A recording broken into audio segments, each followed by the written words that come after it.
Hey, take your Bibles tonight. We're going to go over to a little story buried in the middle of a book that usually gets overlooked, so I'm excited about tonight. 2 Samuel chapter 23. 2 Samuel chapter 23. I said this morning, and so I won't belabor it again, but I really do appreciate your pastor. I do appreciate the opportunity to speak this evening, today, and to be a part of the church. I know that we're friends, but I also know that it's a sacred responsibility for a pastor as he leads a church and he stewards the teaching of the church behind the pulpit. And so for him to give me the opportunity is a great honor. And so I appreciate you all being here as well and hosting us and allowing us to be here and serve along with you for these few days. I'm excited about the message tonight, 2 Samuel chapter 23. This is about the life of David. David is my favorite Bible character because he's very intriguing and he's very human. He has a lot to model your life after, but there's also a lot of warnings within his life about what to avoid. He has highs and lows, but one of the things I respect about him the most is his leadership, his ability to lead other people, and you can sense as you read through the stories the intense amount of loyalty that the people that he surrounded himself with had for him. Now, sometimes they manifested that loyalty differently. Sometimes they would manifest that loyalty by opposing what David wanted because they thought that something was going to be better for him, whatever. But David is a very fascinating Bible character. But the passage tonight is about him and his mighty men. We've gone through, it's the end of 2 Samuel, and you've gone through his entire younger life where he was anointed the second king of Israel to replace Saul, the first king who was filled with flesh and pride. And you see him struggling through those early days of being the appointed king, but not being the actual king yet through all of 1 Samuel. 2 Samuel, you see him become the king and reign and expand his borders and create peace and alliances with other nations, build the wealth of his country and lead the people spiritually. You see his struggles through his own sin and his own lust and his own flesh and how that ruined a lot of his family. But as you get to the end of 2 Samuel, you've arrived at a place that's kind of like in a couple appendixes at the end of David's life. And this particular chapter is describing it's appendices, isn't it? I'm sorry. But it describes the kinds of people that followed David, his mighty men. And it lists some of the feats that they did. And tucked away in this chapter, which just kind of describes some things that happened somewhere along the lines of David's life and his leadership, you have this one particular story I want to look at tonight. So look at verse number 13 of 2 Samuel chapter 23. He's describing some of his mighty men, the groups of three. In this particular group of three of the 30 the chief 30 men, they went down and came to David in the harvest time unto the cave of Adullam, and the troop of the Philistines pitched in the valley of Rephaim. Now, this doesn't matter a whole lot, but it's because this is an appendix at the end of David's life, it's not like this is actually at the end of David's life. So you have to kind of do a little bit of speculation about where this story might have taken place. He's with mighty men, and he's fighting with the Philistines, and this particular group, there's a debate. This might be all the way back when David was not even king yet, because he had his mighty men with him, and he was fighting Philistines. It could be when he was reigning for 7 years, right after he became king, from Hebron as opposed to Jerusalem, and they had some spats there. Either way, it doesn't really matter. He's out with these mighty men, but almost definitely, this is when David is younger and still vibrant. This is not the end of his life, and that's significant. He's out at war with them, and it says it's in the harvest time. The harvest time is significant because at that time in Judea, during the harvest time, it was the dry season. You didn't want it to rain and pour during the harvest time. It was dry. So they're at war during the dry season. So that doesn't take a lot of theological speculation. Therefore, he's thirsty. Okay? So he's out at war during the dry season. The Philistines pitched in the valley of Rephaim. Now, Rephaim is in the same region of his hometown of Bethlehem. And that's sad, because Bethlehem is where David grew up. And so they're fighting with these people that they've been spatting with all the way back to the time of Samson. The last judge, they were fighting with the Philistines. Samson was a carnal judge. He does not deliver them from the Philistines. And so you open up the book of 1 Samuel after the time of the judges is over, still fighting with the Philistines. You go all the way through the first king's life, still fighting with the Philistines. Now he's king, still fighting with the Philistines. These are like the Klingons of the Bible. They just never seem to go away. They're the bad guys that always show up. That's a Star Trek reference. But and here he is. So those people, those folks who we're always at odds with, we're not only at war with them. They're trampling over my hometown. So there's kind of a nostalgic sadness to this. And look what David says. Next verse 14. David was then in the hold, and the garrison of the Philistines was then in Bethlehem. David longed and said, "Oh, that one would give me drink of the water of the well of Bethlehem, which is by the gate." He says this basically to himself. They're camped on his hometown, sad and cutting deep personally for David. And now he's thinking of his hometown. He's reminiscing of growing up and watching his sheep and going into the village and picking up grain and picking up his supplies and going to the shop and going to the town well and getting the drink of water, and it's fresh water and it's got that good mineral taste of good water. And he's thinking about this and he goes, "Oh man, if only I could have a drink from the well in Bethlehem." His men, I told you, he was a great leader, and he was a leader that people wanted to follow, not that they had to follow. And you could sense the intense loyalty that his folks had for him. And this story shows it the most, because his three mighty men who are with him at this hold, the behind the lines, so they're safe at the moment. They hear David's desire, and they take it upon themselves to fulfill it.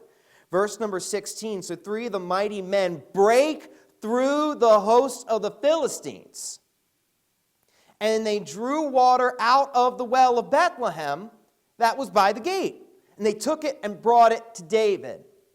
So this is crazy, because he gave us both locations. He told us where David was and where he wanted water from, and these are both locations on a map. There's a little bit of discussion, but not a lot. Basically, everybody agrees that where David was, the cave of Adullam, to where he wanted water from, just in his mind, he wasn't asking for it, but where he wanted water from was 12 and a half miles away, one direction. So his men complete over a marathon worth of distance, literally, to bring back a cruse of water for David. Across enemy lines during wartime, while they didn't just go into the camp, they're at war. So they're on the other side. They're looking for troops to come across. They put their life on the line, gave of themselves, just so that David could have a cruse of water. Now, they come. A cruse is probably not big. Say it's a cup. It's probably a canteen of some sort. But it's not a lot. And they come back. Now put yourself in their shoes for a second. You're those mighty men. You just came back. Sweat is dripping. You didn't tell David, so he's like, "Where are my guys? What did they do?" They come back dirty, sweaty. They've been running. They've been making sure they've been stealthy. They get across. And they come back with this water, and they give it to David. Guess where this is from? And they give it to him, and the Bible says he wouldn't drink it. And as you read down the story, we're going to read in just a second, it says, "Wow, you guys gave of yourself for me." And they brought him this cup of water, and it says that David poured it out. I asked permission to do that, by the way. Now, I don't know about you, but when I read that story, You just read through it in your daily devotions, and you're just like, ah. And then the story quits, and we all move on. He just moves on. And David poured it out before the Lord.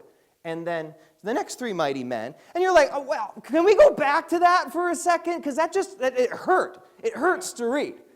There's something about that just feels like, it wasn't a big deal. They just got him a cruse of water. Like, that's not going to help him that much, but that was a great sacrifice, almost strangely so. And then the Bible says at the end, look what it says. He said, far be it from me, O Lord, that I should, verse 17, that I should do this. Is not this the blood of the men that went in jeopardy of their lives? Sure it was. Therefore he would not drink it. These things did these three mighty men. That's what it says in verse 16. He took it, they brought it to David, he wouldn't drink, he poured it out unto the Lord. Yeah, far be it from me to drink that. And then, verse 18, and Abishai, the brother of Joab, Zeruiah, was chief among the three, lifted up his spear, just moves on, the end. And so that my whole life, that story bothered me. It's like, that just felt really disrespectful. Imagine if you did that to somebody. You gave them a crystal glass, and they were like, wow, thank you so much for Christmas. Far be it from me to take this gift from you. That would feel like a slap in the face. And so I meditated on that story for a while, because there's got to be something about that story. And so I want to help us, and this has been a big help to me, believe it or not.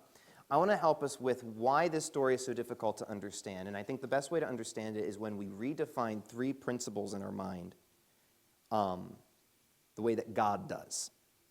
So you got to stick with me. So if you're a note taker, I'll give you the three principles. The first one is this. We need to redefine value. We need to redefine value. So let me ask you an interesting question. I'm always interested in people's response to this. The men brought a cup of water, cruse of water, to David.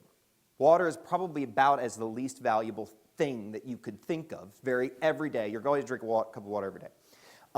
Let me ask you a question. This is an interactive question. Pastor Hewitt says you're doing great with interacting and talking back, so I'm going to count on that. I'm going to ask you a question. I'm going to give you a second to think about, and then we're going to take a vote, okay? You ready?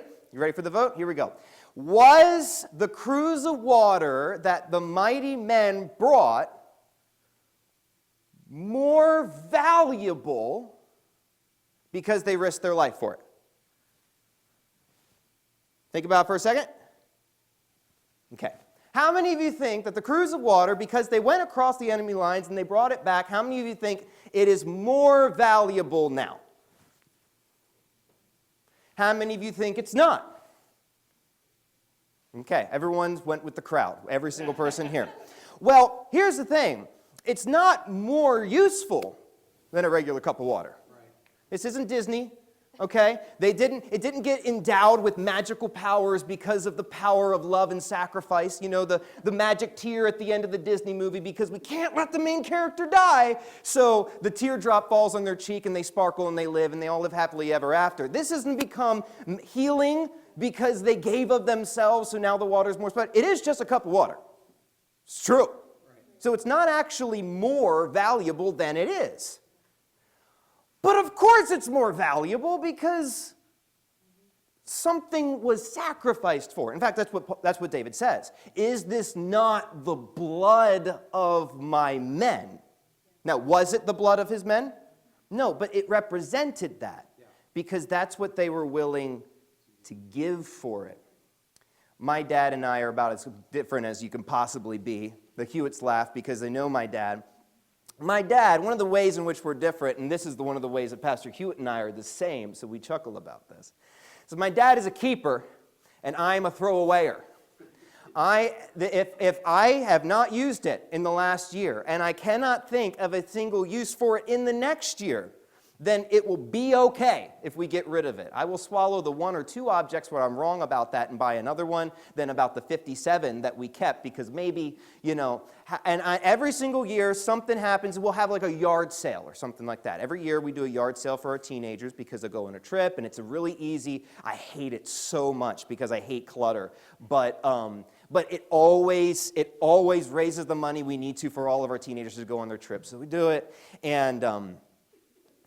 and every single year you'll come across something and my dad will say something like this. Yeah, but it's valuable. And I every year and every time we're in any instance about any keeping something, I say this to him, and I said it time and time again. Something is only worth as much as somebody is willing to pay for it. So for example, an old upright piano, those are expensive. They're very intricate instruments. Where I'm from, you can't give them away. Nobody wants one. They were like, no, would you take the piano? No, I wouldn't.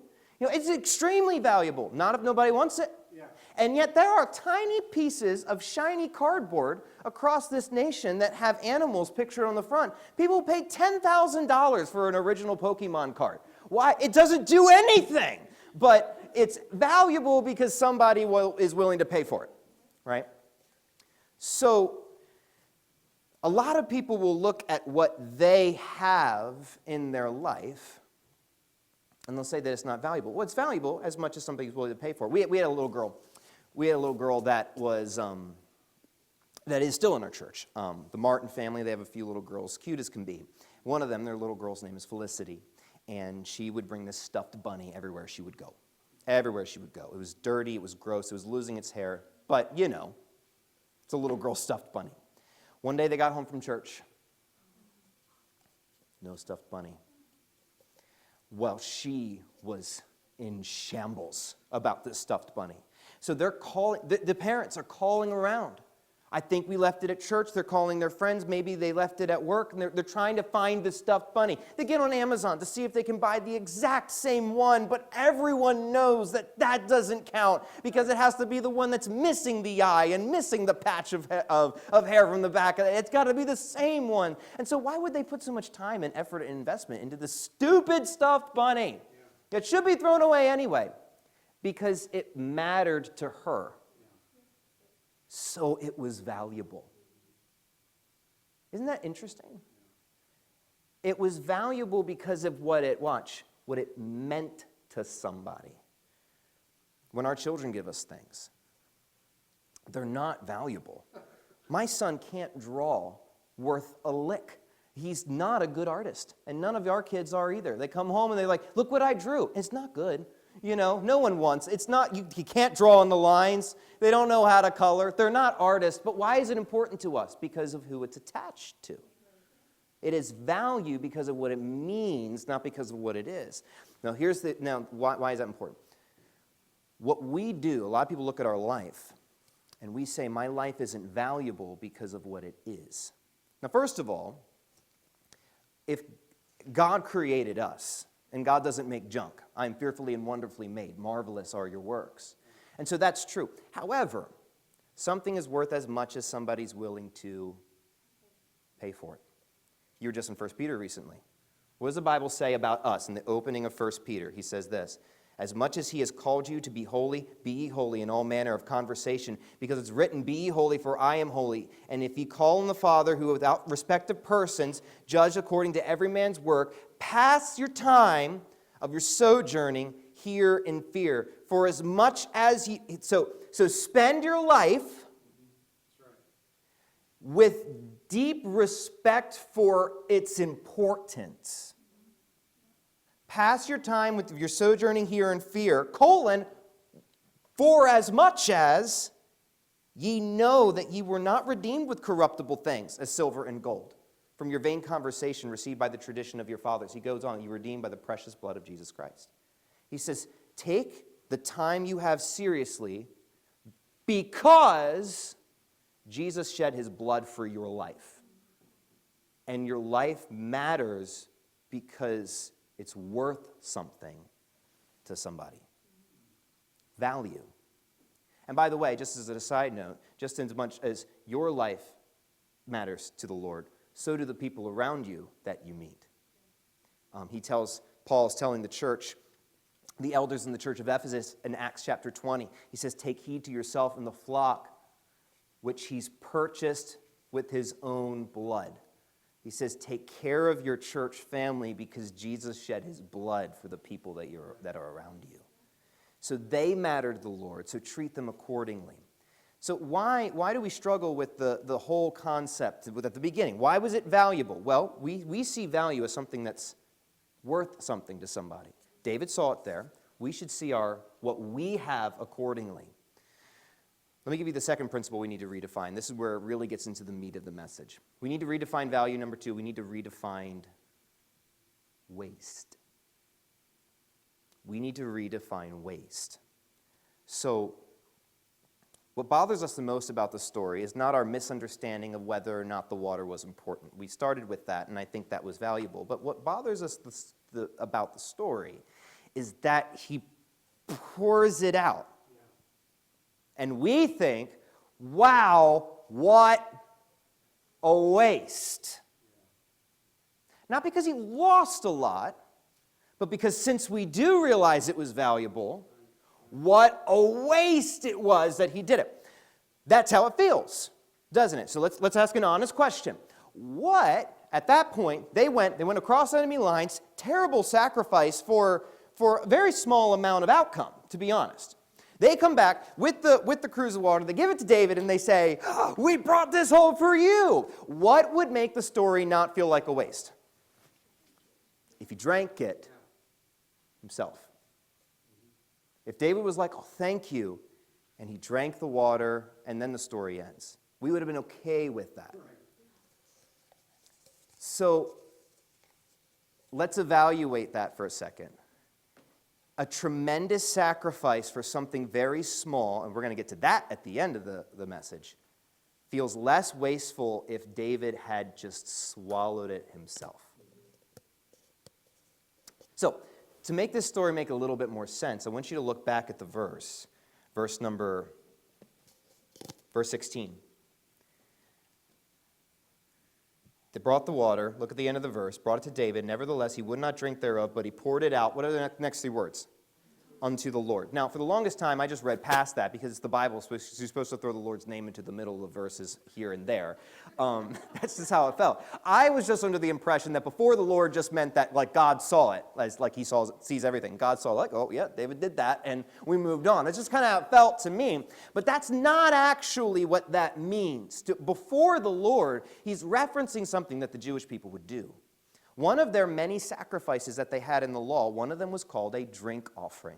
Some kind of liquid, water, wine of the first fruits of the vineyard as it would come. They would bring it and they would pour it out unto the Lord. They would give it to him. Now, but at the same time, that picture in your mind still feels a little bit wasteful. Just dump it on the ground. Now, you went from being thirsty, harvest time at war, to having a little bit of your thirst quenched, muddy puddle. So, what a waste. Remember Mary this morning? Mary loves Jesus. She buys a pound of spikenard, and the sister passage to the story we read this morning in John, one of the ones in the story in Matthew, he takes it, she breaks the bottle, pours it all over Jesus as a way to prepare his body for burial. And one of the disciples, we read it this morning, Judas said it, but the way that Matthew reads it, it says this. The question he asks is, what means this waste? He saw a person who loved Jesus give him so much, and all he saw was waste. And that's how we often think, don't we? And what doesn't feel wasteful is to use it for ourselves. It wouldn't have been a waste if she had given it to them. It wouldn't have been a waste if she had given it to her guests and used it as one of the resources that she would have for her home. But it felt like a waste to dump it out on Jesus. It wouldn't have been a waste if David had just drunk down the very valuable cup of water, but it was a waste to just pour it out before the Lord. And this is how we're taught to think. You know, you only have so much time in your week. You can't waste it on serving other people. You only have so much money in the bank. You can't waste it on investing in the Lord's work. You only have so much time with your family. You shouldn't waste it in ministry. You only have 2 days on a weekend. You can't waste one of them in church. If you had more time where you had a surplus, where you didn't need any more, now it doesn't feel like waste to give it to the Lord. But because David was thirsty, we think it's a waste to give it to the Lord as opposed to drink it down himself. We need to redefine what waste is. The Bible teaches us that waste is to use everything God gives you and swallow it down and make it go away in a moment of time. I'm going to use my life on me. He says, that's a waste. I'm going to use my life on selfish desires. He says, that's a waste. And let's go back to point number 1. We forget how valuable what we have is. There's a passage, we're not going to turn there or do a whole lot of work into it because there's a bunch that goes on in it. But there's a passage in Hebrews chapter 10 where he's just finished describing the sacrifice of Jesus Christ and how valuable it is as compared to the blood of bulls and goats that just couldn't take away our sins. And then he moves past that and he tells you, well, what does that mean for you in your life today? He says this, if we sin willfully, knowing that this is the case in our life. So if we sin willfully, meaning if I take the time that I have and purposefully and intentionally do that which I know is not pleasing to the Lord, but rather what makes me feel good now, he moves on, he says, we count the blood of the covenant an unholy thing. Unholy meaning not important, not sanctified, not special. When we say, oh, I'm going to live as I please, even though I am a redeemed child of God, we're going to say the blood of Jesus Christ that was spent for our life doesn't really matter. We need to redefine waste. You will always have people in your life who will tell you what waste is. And you're going to have to ask yourself if you're going to define waste by what your flesh wants, by what the world wants, or what the Lord wants. We need to redefine value. We need to redefine waste. And lastly, we need to redefine the purpose of sacrifice. We need to redefine the purpose of sacrifice. The story is difficult to understand because it really does seem, the first part is that we have to deal with the fact that it was just a cup of water. That's because value is what it means to somebody and what somebody's willing to pay for it. That he pours it out and that felt wasteful, even though he gave it to the Lord. But the last thing that makes the story odd is that these men were willing to spend their life, give their life, risk their life for a cruse of water.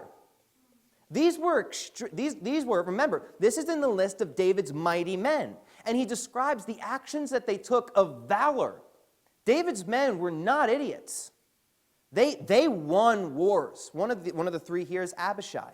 Abishai is his nephew, the son of Zeruiah, his sister. He's the brother of Joab. He shows up throughout David's life, through 2 Samuel, in very important moments, especially when David was intensely distressed, when his son Absalom rose up to power against him. Abishai was right there. He fought battles. He won battles. Usually, if Abishai is mentioned as a general in the battle, they won.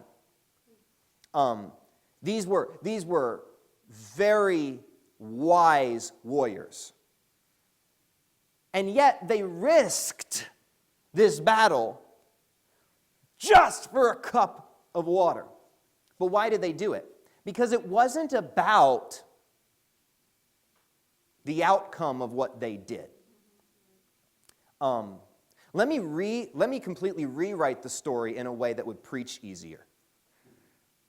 The people behind enemy lines, they're fighting against the Philistines in the valley of Rephaim, and David is in the hold, and Abishai and Joab. Let's pick Joab. Joab's good. Joab is sick unto death. That's a good Bible way to say it. He was affrighted as a result. And there was some ointment that was in Bethlehem and was only available there. And so the three mighty men, they broke across enemy lines and go to Bethlehem, which is 12 and a half miles one way, a whole marathon worth of distance running, and risked their lives. They got the ointment, they brought it back, and they gave it to Joab, and Joab lived. You would hear that at every youth conference. Give your life, risk your life. You don't know who you're going to save. You don't know what God's going to do with your sacrifice. And it would preach. That would preach. You never hear this story. Because we're like, I'm kind of curious why they did that. We all move on. Because we measure sacrifice by what comes out of it that we can calculate. The thing is, it really is just a cup of water. David's going to drink it. That's how we expect the story to go. He's not going to drink it. We heard that. But David drinks, this is what they're expecting. He's going to drink the water. He's going to be thirsty by the end of the day. Like he's not going to have, it's not a Disney movie. He's not going to forever not need to drink anymore. And he shall live forever and be our king. That's not how the story's going. That's not what they expect. But that wasn't the point.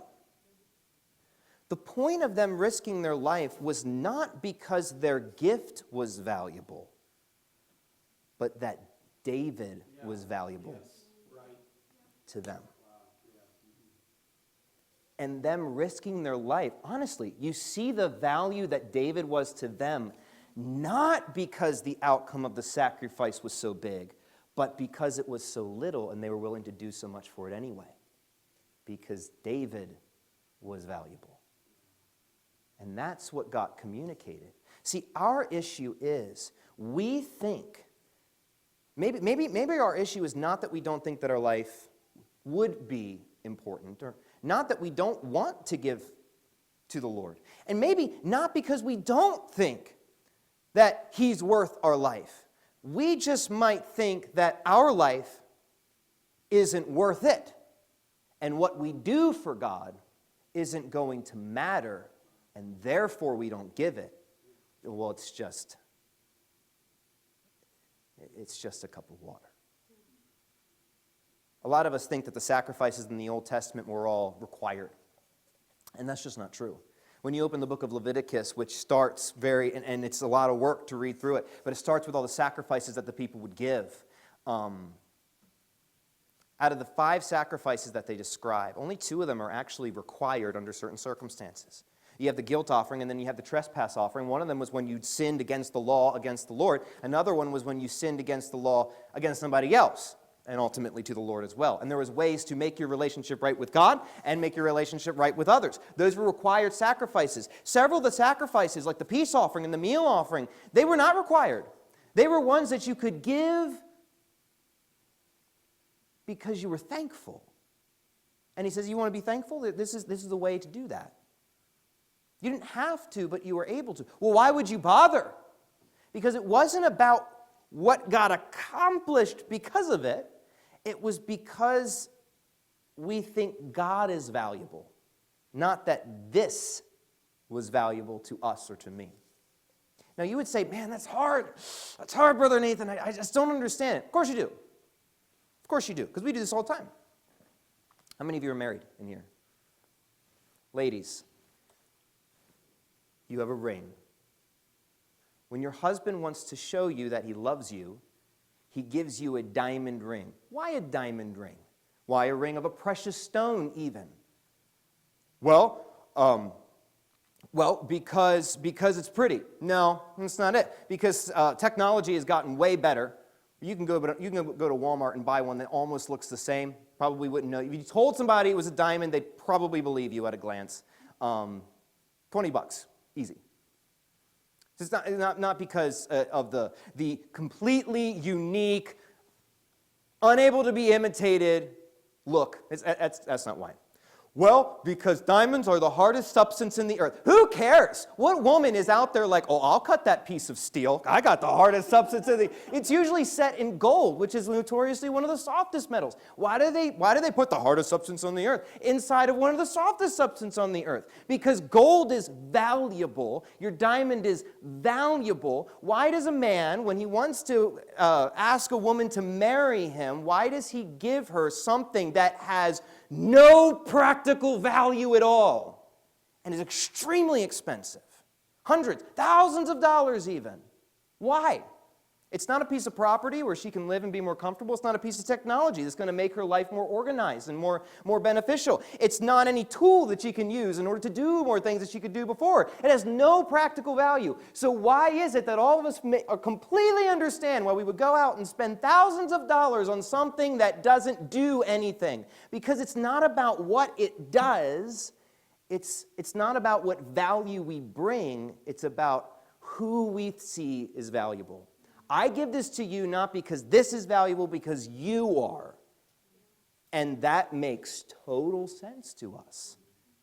And no one questions it, because we understand the purpose of that sacrifice. Because we all understand why your wife would be valuable to you. Do you know why something as valuable as a cup of water that became the blood of these men got poured out and they saw it as a waste? Because we often don't see God as that valuable. The purpose wasn't what happened because of it. The purpose was who it was for. Well, it's not going to make a difference. That's not the point. What you have matters because it's what you have. Remember the story in Luke chapter 21. There's a story of people going to the temple during Jesus' ministry. And they're at the temple, and there's these people coming, they're bringing these gifts, tithes, rich people bringing tithes and offerings, dumping into the collection box these piles of money. And then a widow woman comes. And there's a different application to this that we could talk about another time, but for our purposes now, a widow comes. And a widow was destitute. She wasn't really able to get a job as easily, especially if she was older. She wasn't going to provide for her family. Had nothing. Sometimes in the Bible, widow is equal with destitute. And she puts 2 mites into the offering plate. That would be the equivalent of our dime or nickel. It was almost worthless. What was the value of that? You know the value of it? Nothing. No bills got paid at the temple because she gave her 2 mites. Nothing got built at the temple because she gave her 2 mites. If she had not given her 2 mites into the offering plate, not a single soul would have noticed. I think the offerings are low this week. I don't know. If only the widow had come. No, it made no practical difference at all. And that's true. Jesus looks at it and says, she gave more than everybody else. Why? Not because of what came out of her offering, but because it was hers. Because she gave all that she had. Jesus didn't need her money. Temple didn't need her money. The money just got consumed into the offerings that week. Never got noticed. Jesus noticed. He says, this is not valuable because of what it did, but because she sees me as valuable. And so it matters. She gave all that she had. What is it that you have? Some of you are going to think this week with Vacation Bible School, yeah, you told Miss Jessica that you were going to work because she said, you should come. And she went, oh, okay, because Miss Jessica has that way about her. And so, yeah, I'll come. But what am I going to do? What am I going to do? I'm going to work all day. I'm going to get off, I'm going to go home, I'm going to change, I'm probably still going to smell a little bit, and then I'm going to get here, and then I'm going to go back and work with Dee in the snacks. And what am I going to do? I'm going to pour Cheez-Its onto an open napkin and give them a juice. If I don't come, it's not going to make a difference. That's not the point. Now, first of all, I think it will make more of a difference than you think. People notice what you're there. Kids don't care as much about what you do. They care about if you care about them. It speaks volumes that they know that you didn't have to be there and you are. But let's just put that aside and just grant you the point. It's not going to make a difference. Snack will still run without you. It's true. The games will happen if you're not there helping with it. Kids will come in, they will have a good time, and they will leave if you don't help Kayla in registration. That will happen. It's not the point. It's about your life and who you think is valuable. Jesus answers this question. He says, when I come in my kingdom, I'm going to come and I'm going to look at all the people, and I'm going to say to some of them, I'm going to say, when I was there and I was hungry, you did not feed me. When I was thirsty, you did not give me anything to drink. When I was naked, you did not clothe me. When I was sick and in prison, you did not visit me. And they would say, when? When were you hungry and we didn't feed you? When were you thirsty and we didn't give you drink? When were you naked and we didn't clothe you? When were you sick and in prison and we didn't visit you? Because the assumption is, if we had known, we would have. And he says this, inasmuch as you didn't do it to the least of these, you didn't do it to me. He says, and he applies one of those literally. It's a cup of water. He said food and drink. Jesus literally says in one of his most important sermons ever, he says, you didn't give me a snack because you didn't go to snack time at Vacation Bible School. There's people who are hungry and thirsty and you didn't give them any food or drink. Because it wasn't about what you did, it was about who you think is important. It's not about what you have, it's about what you do with what you have. And every single person in here, you have a cup of water. And it's not much, because we're not that impressive. But it's valuable because someone's blood was given for it. And you are going to do one of two things with it. You are either going to not waste it, as the world says, and you will drink it down yourself. Or you will not waste it as the Lord describes, and you will pour it out to him. And the world's going to look at you and they're going to say, what a waste. But the point is not what comes out of it. And the point's not even what God may or may not do with it in the future, but what you're doing with what you've been stewarded. The most valuable thing that David could do with this, because he saw how valuable it was to give it to the Lord. You know what the cool thing is? The outcome of those men's sacrifice was now not just a single drink of water for David, but a sacrifice that was given to the Lord that we're talking about in 2025. I'd cross enemy lines for that. What are you going to do with what you have? Pour it out. Father, thank you for what you've done for us. I pray that you would help us to present our lives, our bodies, a sacrifice. Help us to give ourselves, like Paul says, as an offering.